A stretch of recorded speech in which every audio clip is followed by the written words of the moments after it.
You are listening to the Central Indiana Sports Report, episode number 217.2, our boys basketball state finals preview and predictions with Tipton Tribune and Elwood Call Leader sports editor Michelle Garmon and Grant Shouse of the Action Sports Network and the Central Indiana Sports Report. You're listening to the Central Indiana Sports Report with your host, Greg Mengels.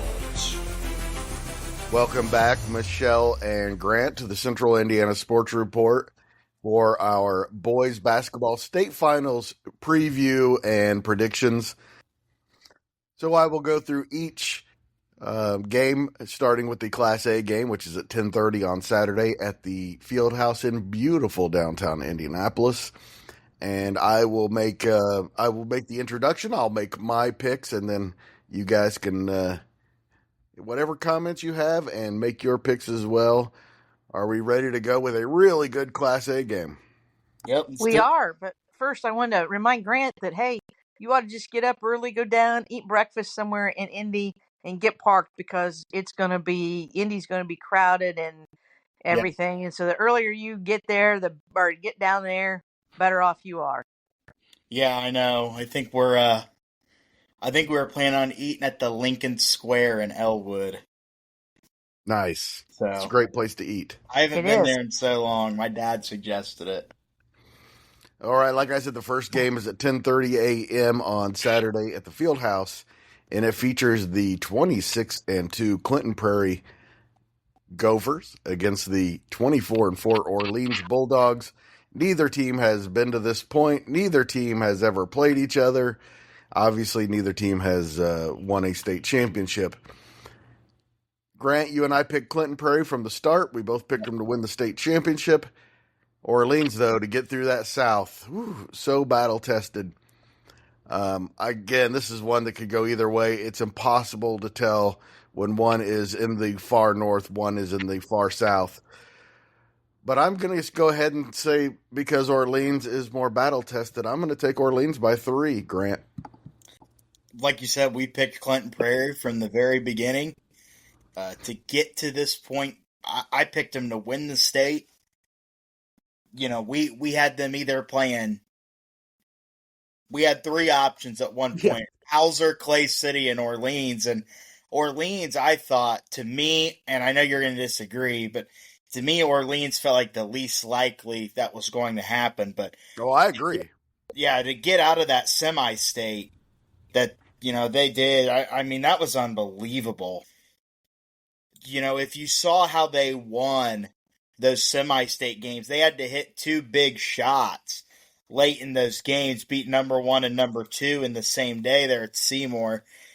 Beat Hauser 69-67 and then Clay City 50-47.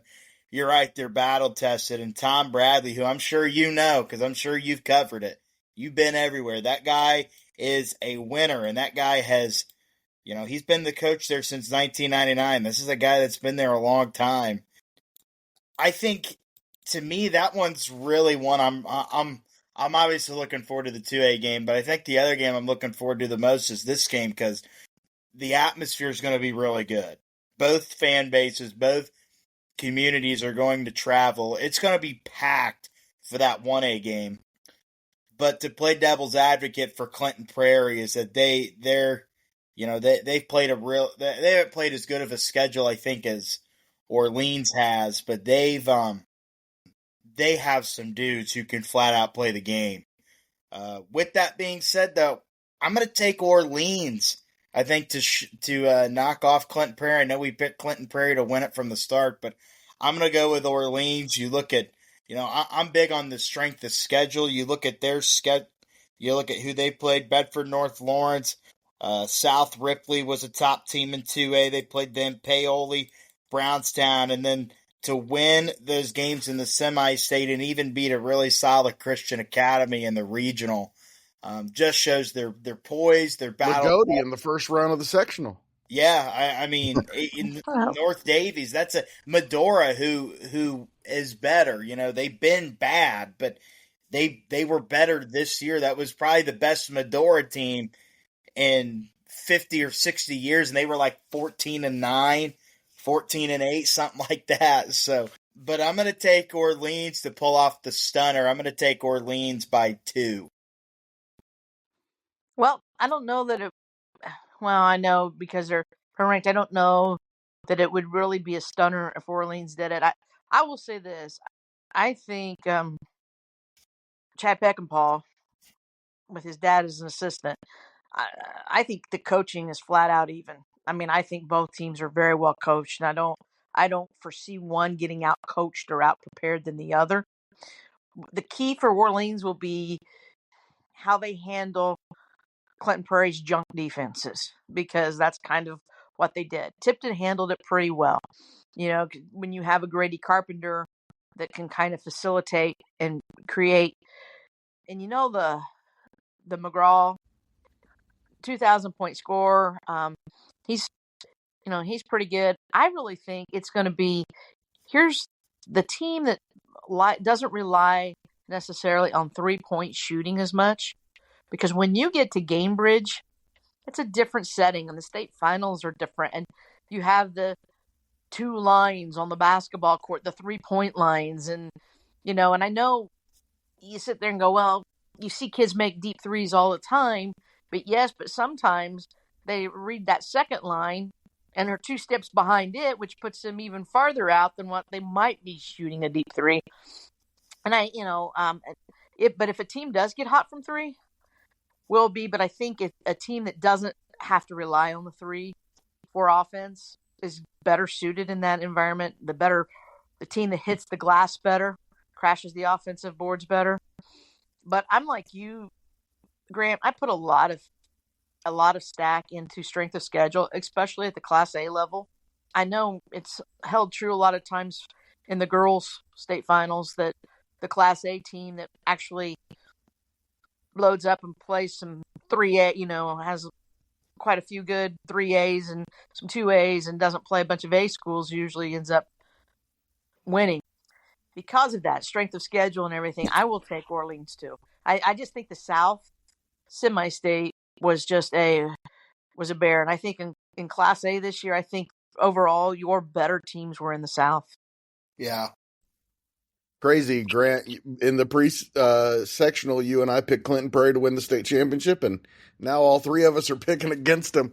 That's how impressive Orleans has been in the postseason. And similarly, in the Class 2A state championship game, you have a Manchester team that just came through a semi-state, talking about battle-tested. They are 25-2.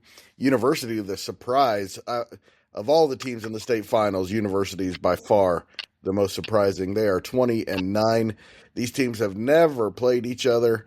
Neither team has ever won a state championship. Neither team has been this far. So interesting morning session for sure in Class 2A.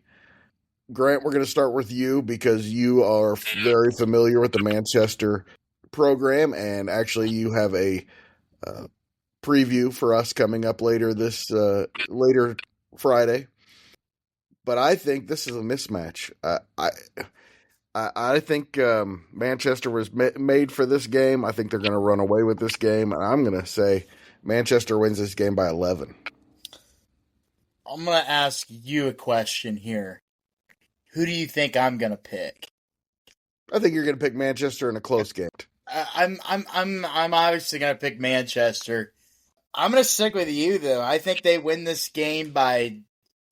I wouldn't say it's going to be a blowout. I don't think it'll be a blowout, but I think it'll be double digits. I think it'll hover anywhere between 10, 12, 14 points maybe. And you're right. Manchester was made for this game. They're big. They're very athletic. So is University. University's really athletic. Got to talk about them. But the more I've watched University on film and been watching them all week, watched their both semi-states probably twice this week, they have a really hard time guarding the post. They have a really hard time guarding those big post players. And Park Heritage, the team they beat in the semi-state championship, didn't really have that true post presence. They had a post player, but he wasn't Gavin Benton. he wasn't a post presence like Gavin Benton. I think Benton, it could be one of those games where he could have 20 and 10, something like that. One of those stat lines. I'm going to take Manchester. I think it could be one of those games where it's close throughout, and then whoever wins, I think, will pull away. I don't think it'll be like Manchester semi-state where it's coming down to the last possession of both games, and you're trying to get a stop, or you're trying to make a play at the end. I like Manchester to, of course, win this, but like we said, I like them to win this 10 to 12 points, somewhere in that range, maybe pulling away towards the end. But I think it'll be competitive. I think it'll be close throughout. I think it'll still be a nail biter in some instances. But talking about University, this is a team that is here for a reason. And we said that earlier this week. This is a team that started off 2-5, and where they had a rough stretch in the month of December, losing the Cardinal Ritter, Liberty Christian, Brebeuf, Mooresville, Evansville North, lost to Metropolitan, Heritage Christian, Westfield, and Guerin Catholic all throughout the year. That's their 9 losses. And we talked about strength of schedule. Their strength of schedule is by far better than Manchester's. I'll admit it. That is the one thing where I'm like, I think that's where University could show their poise in terms of they've played better teams than Manchester has. Not to diminish Manchester's record, but Manchester has played I think a top 250 schedule in the state. I think they're 246th and 7th in strength of schedule rating. So I think that could play a factor, maybe. I think it's going to be fun. One little nugget I want to throw out here, and you guys may know this: Josh Henderson, number 44 for University, is the son of IU great Alan Henderson. He'll be playing in a state championship on Saturday. So I'm hoping it's a good game, hoping Manchester comes out on top, and I think they will. Greg and I talked to Kyle Nedrip last week before all the semi-states, and we talked about University. Of course, that's being down there in Indy with that. And, he was a bit, I think, surprised, called him a surprise, but he also said they've gotten hot at the right time. They have. And they did. I mean, and they're playing their best ball when you want to be playing your best basketball. Athletically, they can keep it. It's going to be who takes care of the basketball. And I mean, I think Manchester takes care of the basketball a lot. They can force turnovers. I don't know that they've forced as many as the tournament has gone on. I mean, I think against Tipton, they only forced Tipton into 8 or 9 turnovers, but they forced them into some key turnover, like 3 at a time. And if they can do that, it's going to be, for Manchester, Benton is the real deal. He's really good. So he gives them a legitimate threat. And again, just because of his ability to pass out of the post, out of double and triple teams. The key for Manchester really will be staying out of foul trouble. They can't afford for either Hendricks or Benton to get into foul trouble. Now, the great thing usually is, I'll say this, and then it will probably go down and be opposite on Saturday. The great thing is, a lot of times is they tend to let teams play, and let more go along, or they may call a few more ticky-tack than sometimes. Huh? Sometimes that happens. Not every time. Not every time. But I mean, a lot of times you don't see a lot of free throws. You don't really. It's rare anymore to see. There will be a handful of games in the postseason, but you don't see a lot of double-digit free throws anymore unless a team is fouling at the end. And especially now that they've gone to the 4 quarters, which I really like. I really do like that. I'm hoping it will be a good game. I think Manchester wins. I think University could keep it close. Will I be surprised if University wins? I will not. I'll be anxious to see what grade is the Henderson kid. He's a sophomore. Okay, so he's still got a couple years to see how he matures and develops. I do like Manchester though. I like him because of their trio of Hendricks and Benton and Torpley, especially Benton. I mean, Gavin is really good in there, and because he's really smart too, I want to and point he's so this out. athletic. I want to point this out before we move on is something that Coach Henson has talked about in many interviews and told us the other day at practice is at the beginning of the year, they met as a team, sat down as a team, and they talked about what their goals are as a team. What do they want to accomplish as a team? And this is a program that had not, until this year, had not won a sectional since 1995, right? And, it's been 30 years since they had won a sectional. That was the goal. Win the conference, win the county, win the sectional. Well, Talon Torpy said, well, I want to win a state championship. And Coach Henson is sitting there, and then that's when it finally hit him that, man, these guys really can win a state championship. I think these guys have the right mentality. And I'm sure University has a good mentality about it. I'm sure they think they can walk in there and win that, and they have every right to think that. They're playing there for a reason.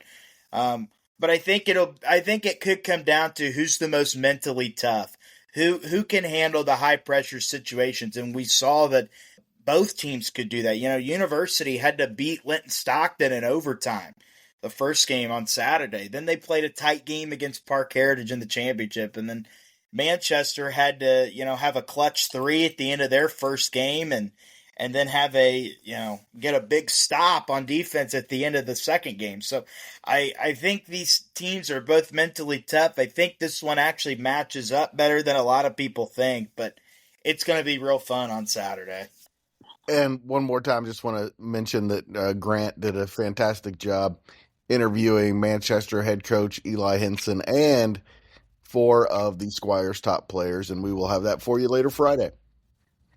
Awesome. Class 3A is in the evening, and interesting note, none of these teams that are playing on Saturday, none of them have ever played each other, their opponent in this game.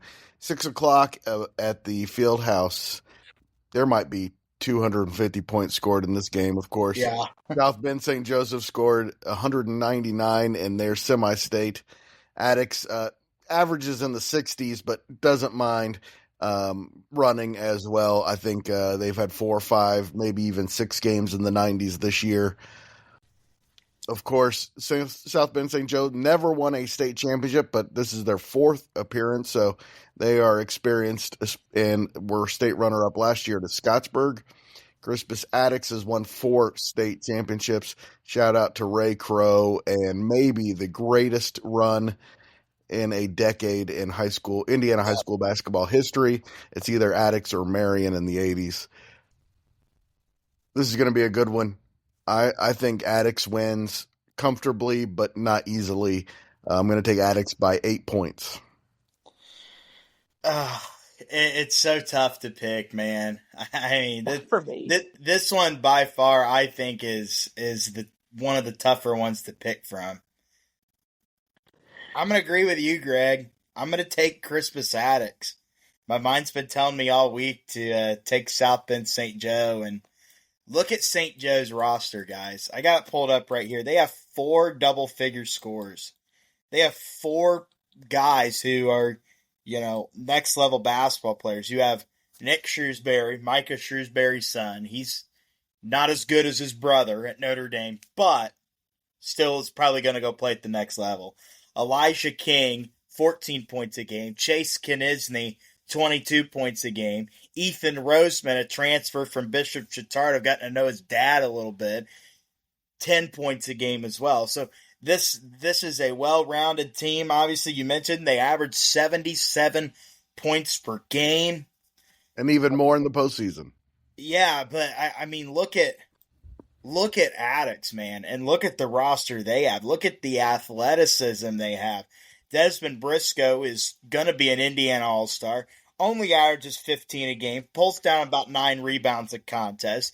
The dude can jump out of the gym. They got a great point guard, a guy named Chris Hurt. This is a team that is so well-rounded. It's going to be a good game. One of the best games I've ever seen was when Crispus Attucks played Twin Lakes. They're in the state finals in 2017.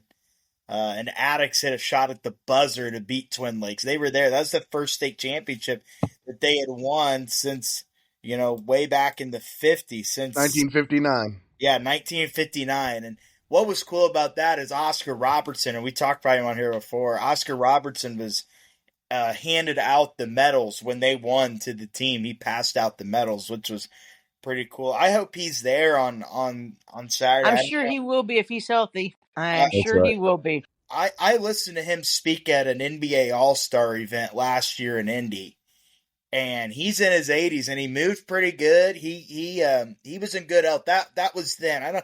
That was over a year ago, so things change obviously in that aspect. But I hope he's there, and I think that could add an extra motivating factor. Maybe one of the greatest, if not the greatest figure in Indiana basketball lore in the building. I'm going to take Attucks to win it by.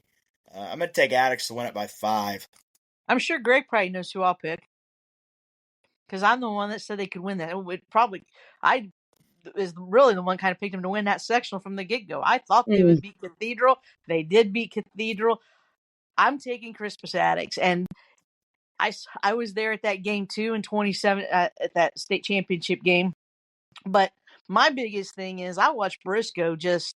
I mean, you talk about Floyd Badunga was pretty good, and the other Kokomo forward, and Briscoe played really great against them in the Hall of Fame a year ago. Those kids, and they were young then, kind of young, and I'll tell you, I think Coach Hawkins does an outstanding job, and I think yes, they can put up points, but he's pretty good at coaching defensively too, at really getting defensively. And it was great to see that he was named an assistant coach for the boys All-Stars today. I'm happy for him. I think Attucks, I think it could be a fun game, and here's the key. It will definitely be Attucks if they can slow down South Bend St. Joe. Because I don't think South Bend St. Joe wants to be slowed down.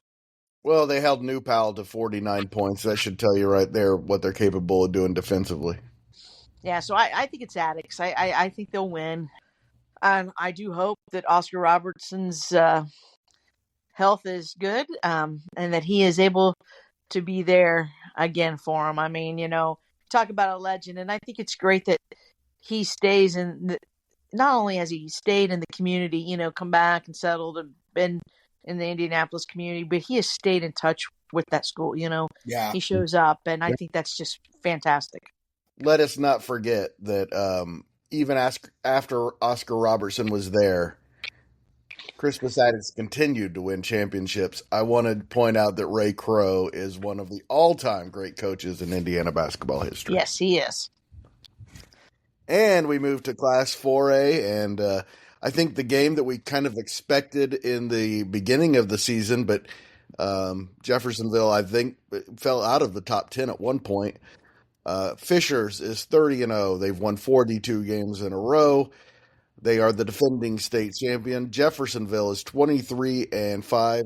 Surprisingly, first time in the state finals since 1995. I found that hard to believe, even though I covered the team for a long time because they've been so good for so long. This game is scheduled for about 8:15 at the Fieldhouse, and these programs have never met, although they did play in the summertime, and Jeffersonville won that game. I'm not saying that Jeffersonville cannot win this game, but Fishers looks like a juggernaut to me. I'm taking the Tigers by 12 points. I think Fishers will win. I don't know that it'll be by 12. I do think Jeffersonville can make it closer. What I like about Fishers is their depth. Their depth. And I know, Kyle said that he's kind of shortened up his bench, which you kind of do in the tournament time, but their depth is really good. Balance. The depth and balance. And the balance. And the fact that they were there a year ago and won it. And I do think that can make a difference. And the schedule and that they've had this great big target on their back all year. They've won. That target hasn't bothered them. And when you watch them, I know they've been in some close games, but I don't know, from when I've seen them, when I read about it, I just don't think those kids have felt the pressure of the target. Like a lot of times you can feel the pressure that you have to win again. I like Fishers. But I say it could be closer than 8, but I also wouldn't be surprised if they pulled away from Jeffersonville a little bit. But I do think you talk about packed. Although it's a 4A game, I think that that's Gamebridge is gonna be pretty packed for that. I see the Jeffersonville people driving up. I know Yeah. Fishers will turn out. And I think that there will be just a lot of basketball people, teams, high school teams, coaches that are going to go down there and going to want to watch that game. What a full circle moment it is for Sharon Wilkerson. I personally, I love Sharon. Great guy. He's come a long way in his career. Started off as an assistant at Lamar University on a team that went to the NCAA tournament, played for Coach Knight at Indiana. He's a very good coach, and he's in a place where the kids are good and they're successful. Whereas he's been places like Shaw Memorial down there in Madison that just wasn't very. I mean, let's face it just wasn't good. They weren't good. Logan Sport, when he was there for the one season, they were not good.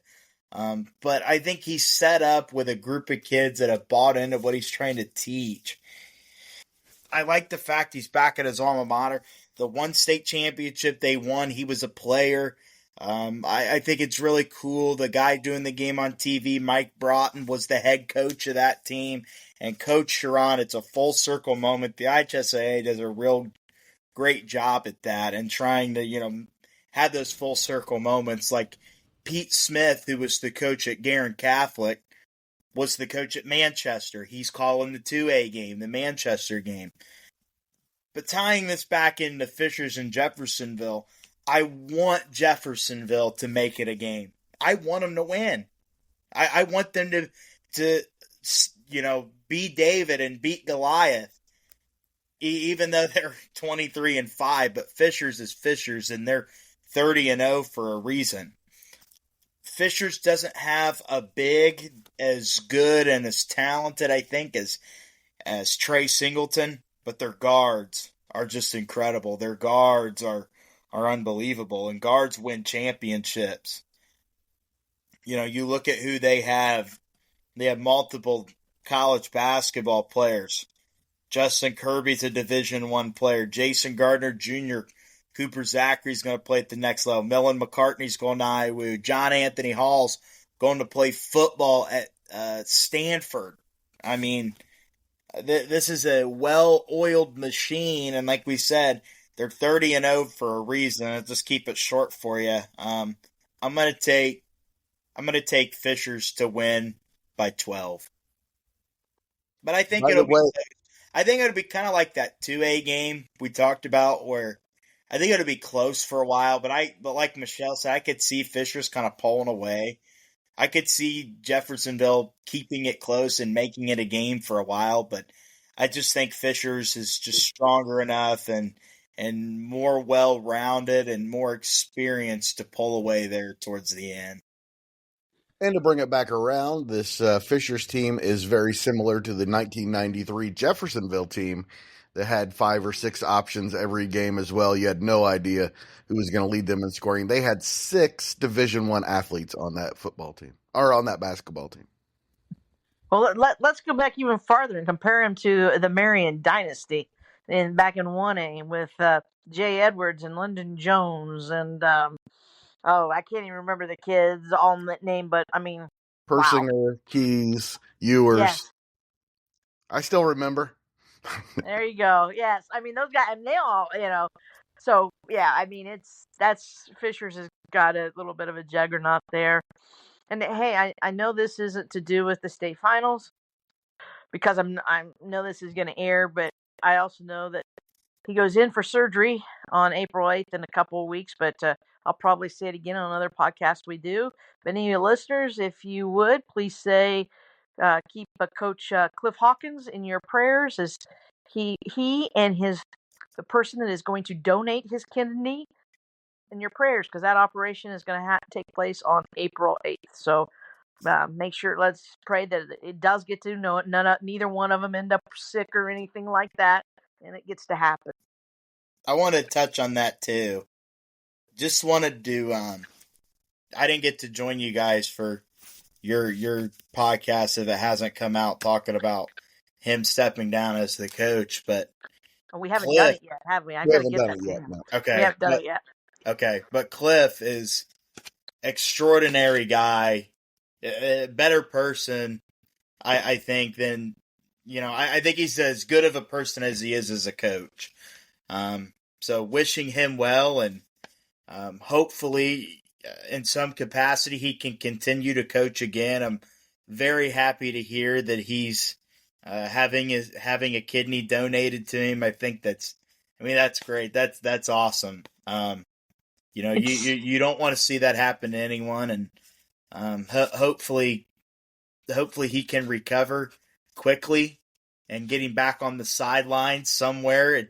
It's not going to be Tipton, but somewhere else where he can help out, because that guy knows a lot about basketball. Here's the thing. That guy's knowledge about basketball is really good. So praying for Coach Hawkins and wishing him the best moving forward. I don't know that you'll see him actually back on the sidelines. Cliff will tell you, you know what part of coaching he loves best? Practices. What? Yeah. Practices. And he talked about, one, I think, because Greg Rakestraw is going to be kind of his media coordinator, setting up for all these interviews he's got to do about for different papers about everything. And but Greg said, he goes, well, now, you can be my collar guy on basketball games.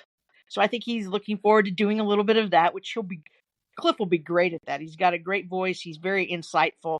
And then he's also talked about trying to be like a coaching consultant, where he would go in and watch practices and take notes and, help young coaches out. And I think he would be great at that too. He's got a lot of knowledge to impart. You're right, Grant. And so it's fabulous. And I know he's going to be on our podcast, I think, along with Greg's stepfather.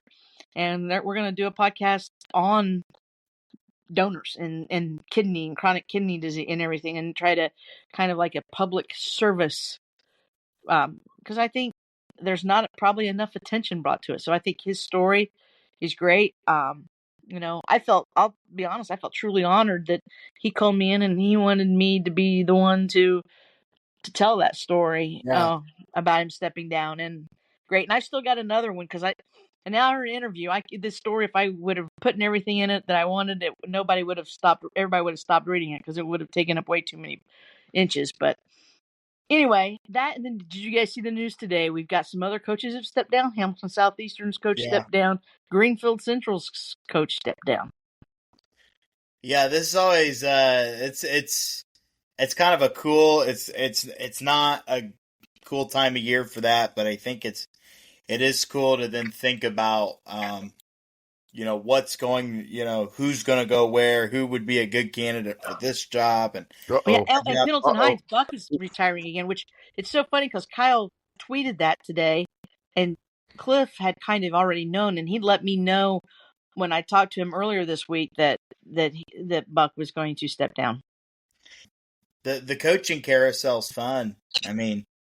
I think for the media, it's fun, but just different circumstances. So talk about Tipton and that job being open. We've seen the coaches they've hired. They've gone with coaches that have experience and have been head coaches before, and coaches that you feel like you've heard of at least, and then that they've had success. So I think they'll make a good call on their next coach. I'm looking forward to seeing who it is.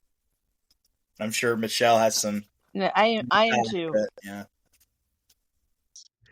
Guys, thank you so much for bringing that up, and prayers, of course, to Coach Hawkins and his family and the Tipton basketball program as they go through this tough time. And happy time, assuming it turns out well. And I just want to say one more thing before we go. if someone is going to beat Fishers, they better do it this year. Oh yeah. Yeah. I think we'll be talking about them on a state finals preview next year as well. I do too. And the year after that, and maybe the year after that, they are loaded for years. Thanks, guys, so much for your time. Appreciate it as always. Thanks so much to Grant and Michelle for doing that. Couldn't ask for two better people to preview the state finals. Please don't forget that we have our daily report every single day, 1 o'clock every single weekday, and as close to 1 o'clock as I can on weekend days. Also, coming up later Friday, we have our Manchester 2A state championship preview with Grant Shouse and our NCAA women's basketball update with Michelle Garmon and Josh Sigler. Thank you for listening. If you're interested in seeing the Central Indiana Sports Report continue to grow and thrive, please share these segments with your friends and family. We thank you in advance.